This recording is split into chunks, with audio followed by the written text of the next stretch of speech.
Welcome to the second episode of Chidless Conversation, as I named it because that's what we came up with. I'm here with Nicole again. Hi, Nicole. We Hello. already. It's weird when I record and I have to say hi to a guest because we were talking before, but yeah. So this episode we were going to talk about our interpretations for a few words that we understand completely different.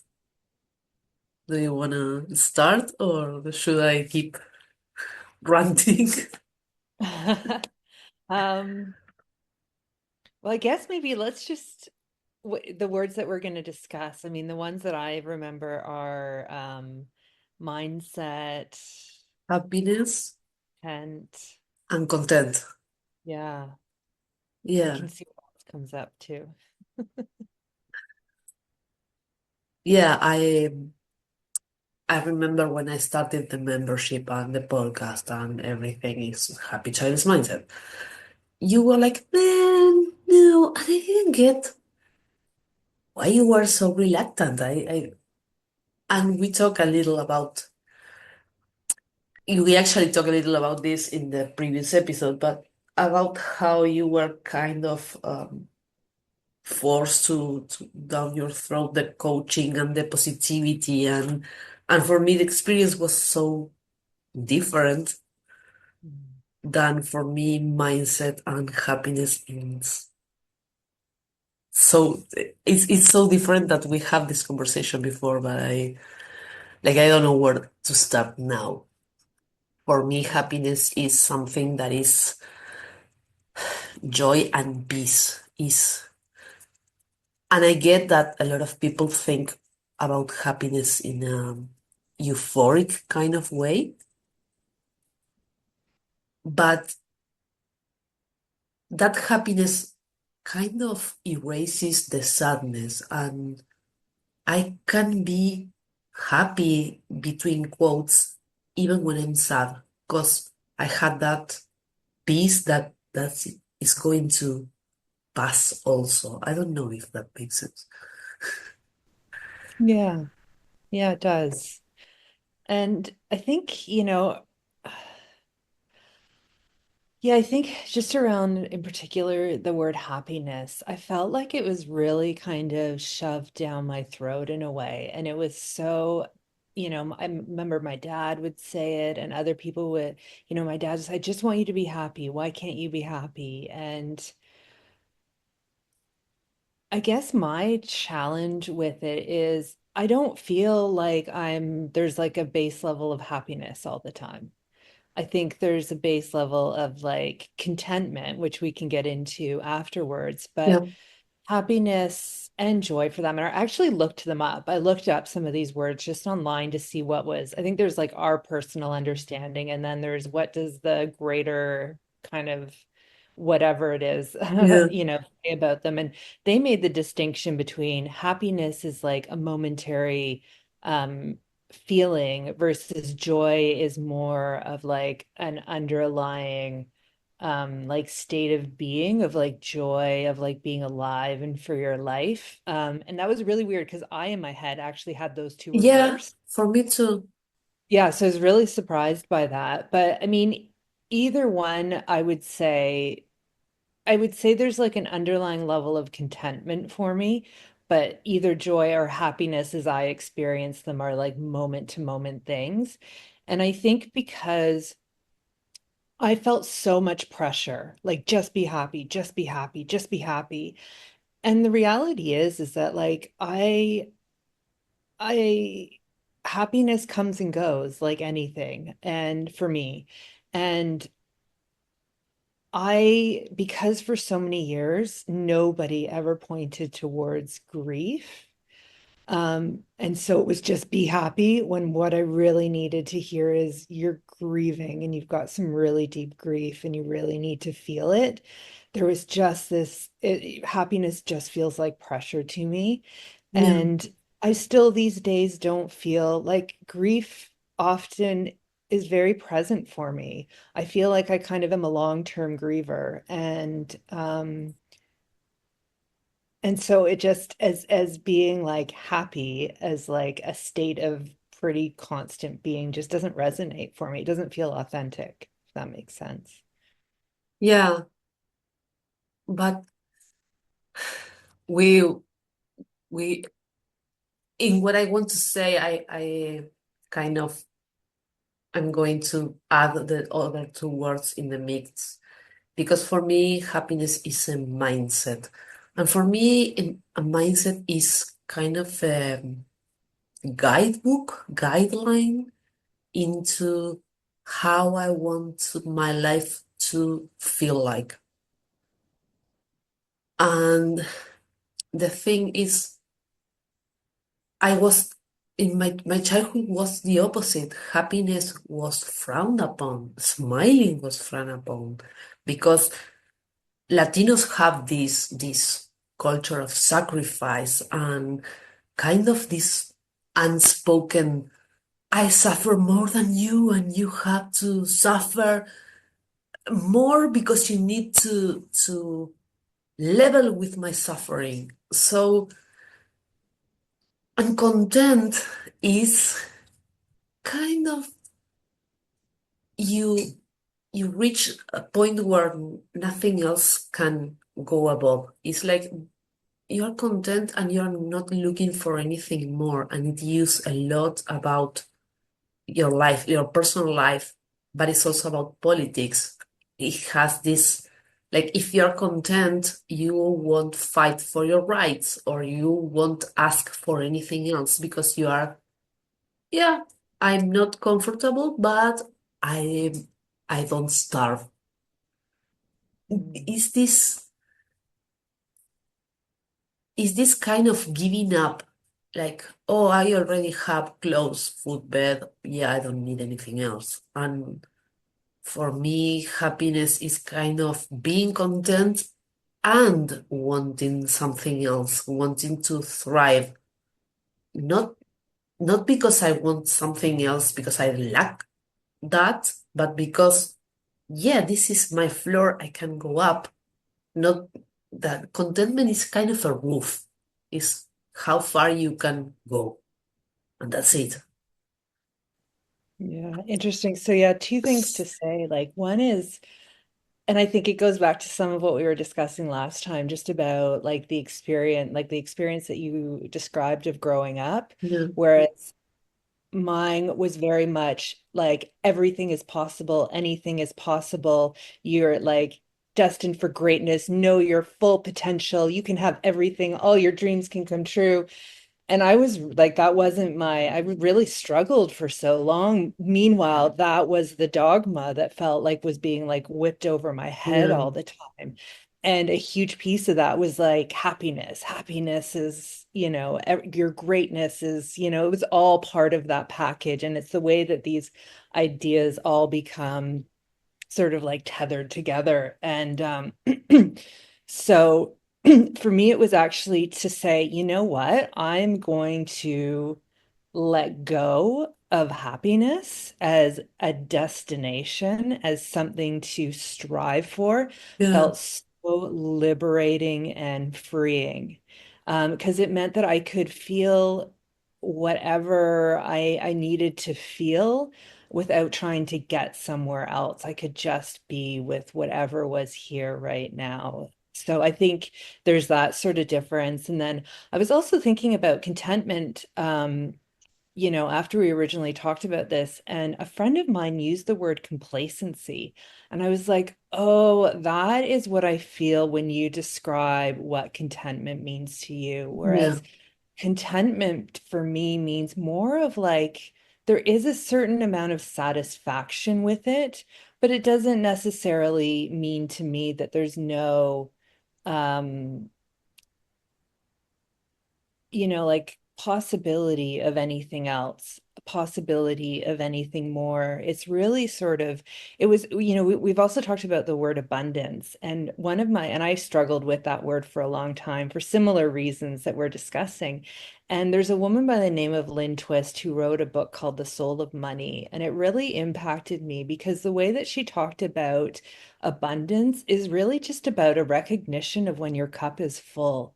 And then when your cup is full, then there's more to give and it's like overflowing and there's like a generosity of spirit. And I feel like a real link between that sort of understanding of abundance and contentment, where it's just of like like it's a really like holding perspective and all of like the goodness that sits in your life while also room for the pains and the challenges and the frustrations and the griefs and all of it, but just a real like, yeah, like a sense of appreciation, but also an allowing of more. Yeah, that's what it's kind of come to mean to me. I feel like happiness has room for that in my interpretation, has room for grieving and for being angry. Or I, while you were talking, I realized I was singing in my head a song that I used to hear when I was a kid, and it's a song in Spanish, but it's did you know that we had a great dictatorship here, that it lasted many years and a lot of people disappear and we didn't have freedom of speech. So this song is about that, and it's about a bear that is captured for the zoo. Um a tiger tells him to just like is don't have any other inspirations, like content in that he's fed and he has a roof over his head, Mm, and the bear just wants to be free again. mm, And that's what contentment means to me. It's like, yeah, I'm in this cage, I'm being fed, but I'm not free. And that stuck in my head, and I think it's in Argentinians' imaginary a lot. So contentment is kind of a bad word. It's like, yeah, you're too content. You're right. too Mm, still, you know?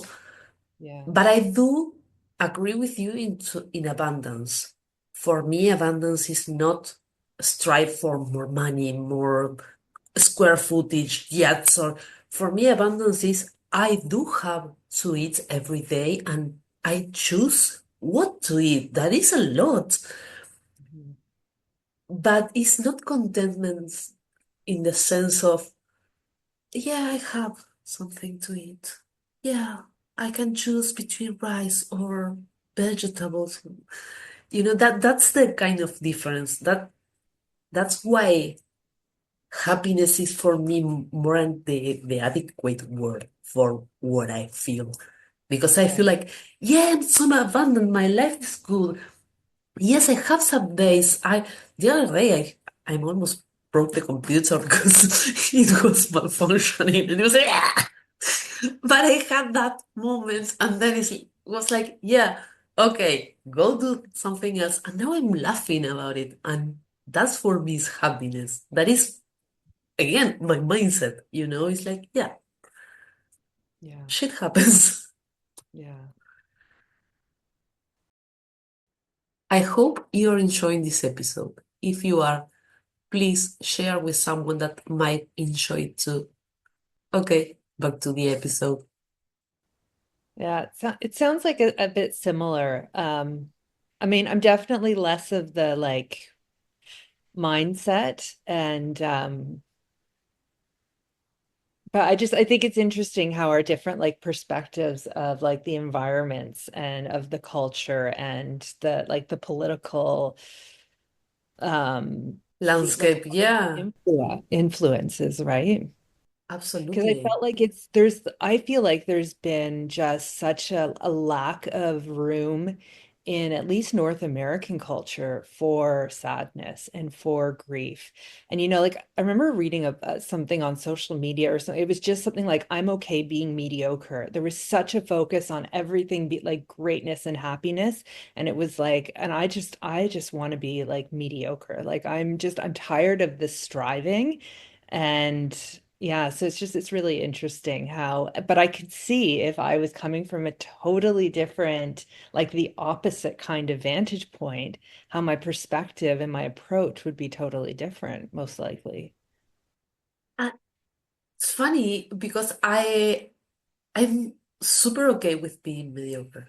I have a regular life. I don't want to become millionaire or a celebrity but I do want more than I it's not already have, but more than I started with. Mm, Because it's not just my childlessness that brings me sadness. A lot of things that happen in my day-to-day life are based on childhood trauma and political landscapes in Argentina. Now, like, I don't know if you remember that a friend of us tried to give me a book and Amazon yeah. didn't let me because the Argentinian politics didn't let me buy a book. It's a Yeah. fucking book about grief and Mm, acceptance. And it was for my Kindle. It wasn't even the physical shipment that. So that kind of stuff makes me want more. Is of I course. want Yeah. to read what I want to read. And contentment for me in that scenario would be, yeah, well, I guess I won't read that book ever because I am not allowed to, and that's why I want more. But again, from a mediocre point of view, I want to read whatever I feel like. Yeah.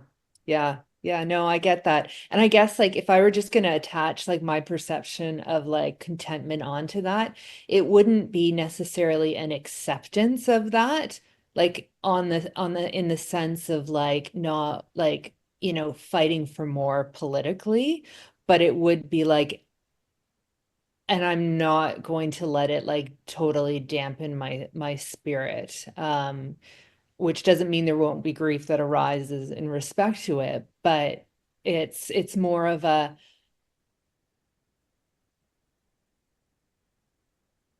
it's more of an like it's there's both acceptance and not acceptance. There's like acceptance that this is like the way it is, and I'm not necessarily, it goes back to that whole entitlement deserving thing, right? Like Yeah. not entitled, like there's so much on earth that is so unfair and unjust and not okay. And it doesn't mean that we don't politically fight for those things, but there's also like the way that we respond to it. And contentment to me is sort of it's like it's the way of responding to it, which doesn't like negate some like political action, if that makes sense. And that's for me is mindset. My Interesting. Yeah. mindset is this is not okay. Mhm. I won't be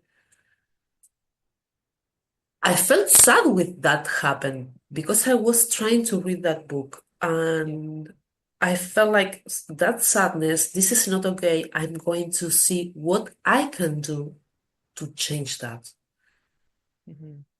But still not letting that determine my whole life because I can't buy a book.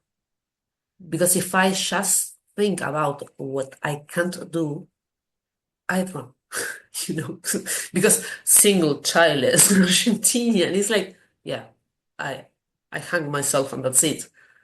So for me, the happy mindset is, okay, I can change only what I can access to, and how do I do that, and how do I do that without drowning on that? Mhm. Because it's not a fight. I don't like the word fight, but it's like that transformation. And one of those ways is speaking up. Is because I don't know if talk about this with you or with whom, but I can't stop the war in Ukraine. I can't. I can sign petitions and be against it, but I can't do anything really. But I can do a lot from where I am to for childless women or other Argentinian people that want to read a fucking book. You know? Yeah. Yeah. Yeah, it's interesting to hear hear you talk about mindset in that way. Because yeah, I did have a really intense response when you first started doing this. And I've really had to like digest all of my like reaction towards the word mindset, and it was Yeah. pretty intense. Like when I would hear the word mindset, I had so much resistance. I like would just feel like this, like, get the fuck away from me, like don't come near me. Yeah, Like I it was, remember because I felt that. yeah, I was just like, no goddamn fucking way. I feel like it felt like an aggressive, like it was almost like I was being whipped over the head.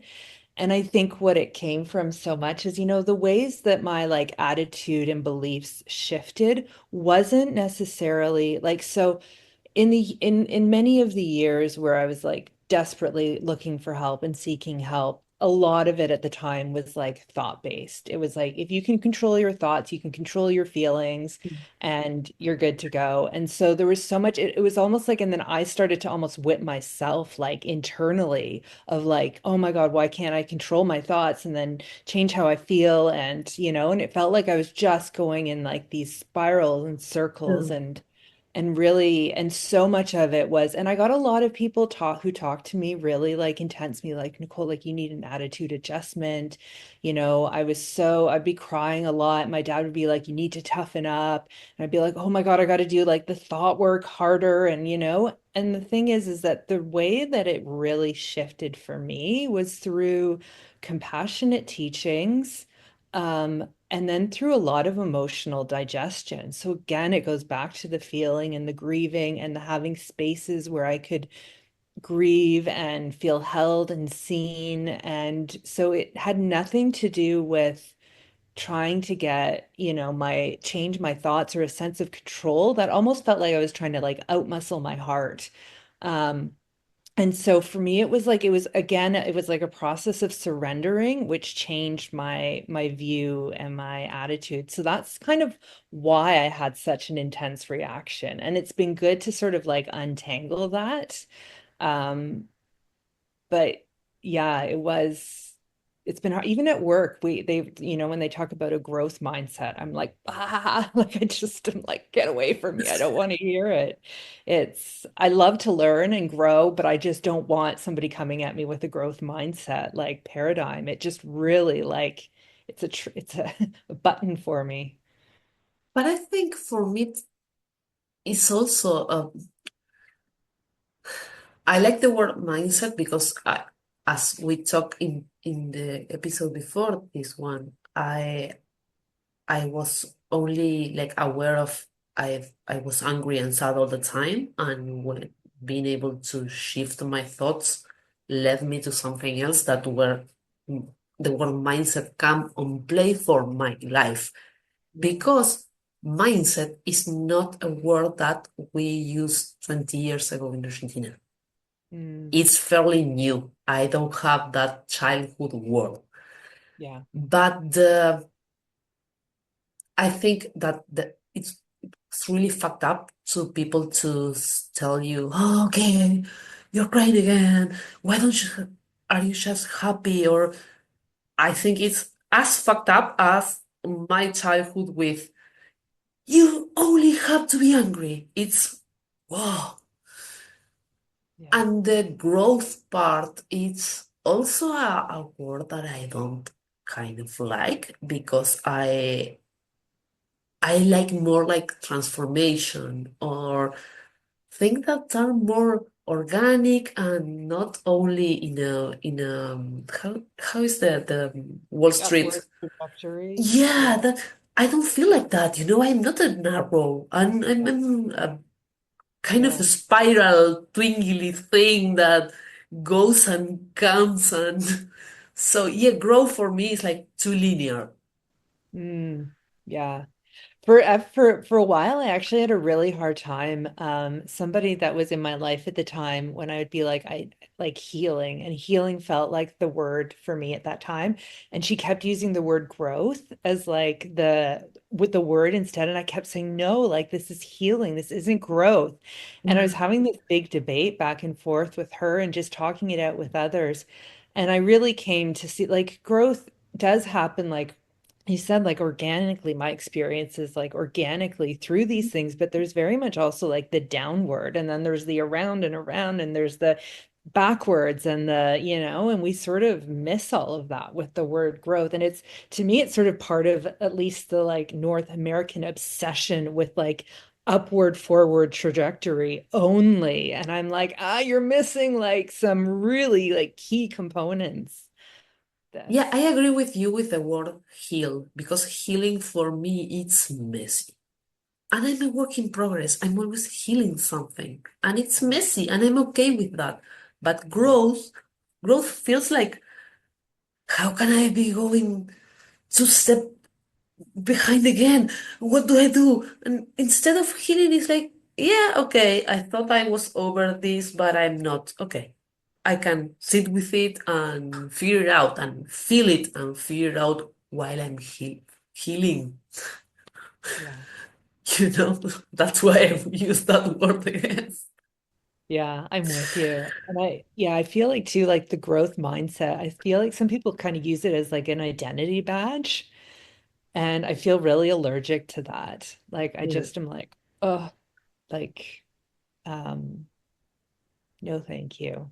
So, What word would you use instead of mindset?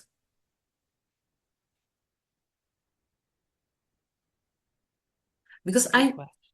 yeah, but because I know I truly believe that everything is born in our mind and then we put it into our body, into the exterior, but I know you come from the feeling first that Mhm. so I'm curious about what word would you use? And I think part of the reason I have a bit of a challenge with it is like, so my understanding is that what it actually refers to is like your set of like beliefs and perceptions. And attitudes about, your experience in the world and whatnot. And I think part of it is just like mindset as a word. One is set, feels very like static. And I feel like my perceptions, my attitudes, my beliefs are always sort of shifting and evolving and unfolding and changing and all of that. So I think that's one. And the other part is just the focus on mind. There is a mind element, but here, this is the other thing I realized is that like all of my years of doing like that mind work, I would never say that it had no benefit. Like it absolutely did. And it was good to reflect on that. Like, and there is like a challenging of thoughts or like a focus of when the mind comes into play. Like, for example, even when I was doing like trauma healing, so, and there was very much like a feeling component, but I had to really learn to titrate and regulate my nervous system. So if I'd be in a spiral, I'd be like, okay, I could recognize in this moment that spiraling isn't gonna do me any good. And even though it's very addictive and it feels like the thing that I want to do, what's Yeah, actually absolutely. better is like coming out of it and feeling the couch, like feeling if I'm in, out by a tree, feeling the tree, like noticing colors, like engaging the prefrontal cortex. So there is that. So it's not like there isn't any mind, but when it comes to attitudes, beliefs, and that kind of thing, to me, there's a very like embodied component of it that the word mindset doesn't seem to encompass. And that's, I think, so those are my kind of two challenges with it, if I'm really kind of more rational about it. So I would just kind of actually refer to them as like my perspective or my attitude or like I'd actually be a little bit more specific about exactly what I'm referring to there. Yeah, First, about the word set, mindset. For you, set, and I know it means this also. It's a, it's something settled. It's there. For me, set is something that you buy with a lot of pieces. It's a set. And Ah, that's the only way we use set in Argentina, in Spanish. So that for me, it's a box full of tools. It's a set. interesting. Oh, that's cool. That's why when you said it, it was like, yeah, it means settle and in stone, but so it. I haven't ever thought about like a set of rules that is unbreakable. Mm. And and I lose the track what was I going to say. But oh, my dog is it's been kind of I don't know how to say it, but yeah, she's persistent and she wants to get out. Um, the other thing is I was naming a product. So I had to use a broad word because happy childless perception. It can be for parents who don't understand childless people. Or Mm. it's, I hate naming the episodes. I hate naming my product business, wherever. I hate putting names. It's something I struggle a lot. I rather do editing than naming the episodes. So coming to name my product service, I didn't know what to like. I it was months of brainstorming, asking other people what they think about it, if it was if they understand the kind of the same thing like I did. So when you had such adverse reaction, it was like, what is going on? What did I fucked up, you know? Because I didn't understand. And when the first time we had this conversation about what was meant for us, for me it was so enlightening because Mm. it gives me the tool to start speaking, not just repeating like a parrot, you know. Mm. If the other person is not understanding what I'm saying, try to like shift the words because sometimes we get hung up in one meaning. Yeah.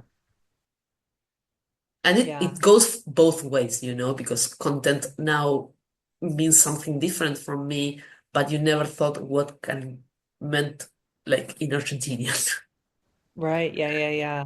Yeah, and I think, the reason I wanted to do this isn't necessarily, I don't know that a lot of people have the same sort of response to it as I do, but if there's even just one person who does, it's like just to open your mind to think about why it's affecting you and how to think about it differently. Yeah, it happens to me. There's some people in Spanish calls me Laurita, which means little Laura, Mm. and it cringes the fuck out of me because I'm not little. I don't want to feel little ever again. I felt little enough. And it's kind of condescending, you know? It's like, ah, Lorita. And had to think why I feel that way. And I found out that I was called like that when I was being like, oh, someone was patronizing me and now I have to, every time someone tells me Laurita, I have to like, it's not from a bad, bad place. They are not trying to hurt you. They are not trying to make you fit in a small box again. Yeah. But I think it's a great exercise to do, even when it's cringy. Yeah, yeah, it's not comfortable, but and usually like there's just been all these weird meanings and associations, and it's like if other people have used the word or the term in a way that has not worked for you, it's like those meanings just get completely associated. and you just don't want anything to do with it. And it closes you off to what might be a totally different way of understanding and using the word. Yeah, and I Yeah. think I really value what we are doing because not a lot of people do this. Just debate without trying to convince the other or to be right, just, oh, I never thought about that. Oh, I never thought about that.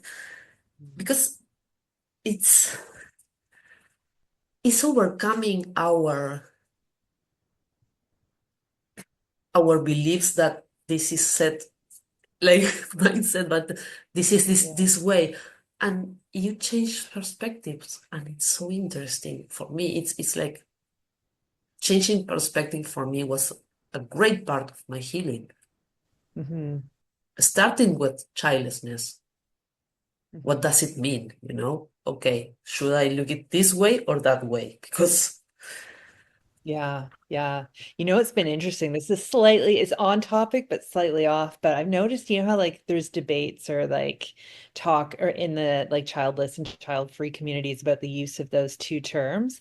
And what I've noticed is that in the childless community, there's a lot of people who are like, okay, well, they're almost have this aim towards to go child-free. Like, okay, I'm over the grief. I'm, in a place where I can embrace it and I'm child-free, which is something I personally have never really resonated with. But what was interesting was I recently heard a person who chose not to have children, did not want children, and who would be called like a child free around these, two definitions. And she was like, I just really hate the word child free. I think it's really gross. Like, I'm not free of kids. Like, I don't like that whatsoever. And it totally turned it around in a way that I was like not expecting. And I was like, interesting perspective. yeah, and a lot of people told me like, why didn't I call the child free happy child free mindset? And I don't identify as child free. I think I used the word child free for myself like 2 months and it didn't quite sit right. Yeah. And I know there's the less part of childless, but I feel like that less recognizes my grief and it Mhm. recognizes something I really, really, really wanted to have and I don't. And it's not a bad thing. It Yeah. means that I have to take another path, but I feel recognized when I use the child less. Yeah. I feel very much the same. Very much the same. And whoever wants to feel child free, okay, but I want to identify myself. I Mhm. I don't I don't want to guilt anyone but I need to honor my loss because it's there. Yeah. Yeah. Yeah. Anything else you want to say before we end this episode? I don't think so. I just really enjoyed Yeah, and I'm chatting. Yeah. blown away. Mm. Yeah. Yeah. With, yeah, Me too. You gave me some good stuff to think about. yeah, you too. And we already had this conversation, but we have kind of more this time we have it more kind of in depth. Yeah. So that depth is like gave it more layers, and I never thought about the set in the mindset. I thought Mhm. about it. Yeah. And I So never thought about it being like a set of tools or skills. Yeah. yeah, so weird. And yeah, I love this. Like this made my day, It's like, yeah, I can shift perspective again and choose again what I want to think about words or feel about words. Yeah. So thank you again for You. for being my partner in Childless Conversations. Great to be here. Yeah. Bye bye.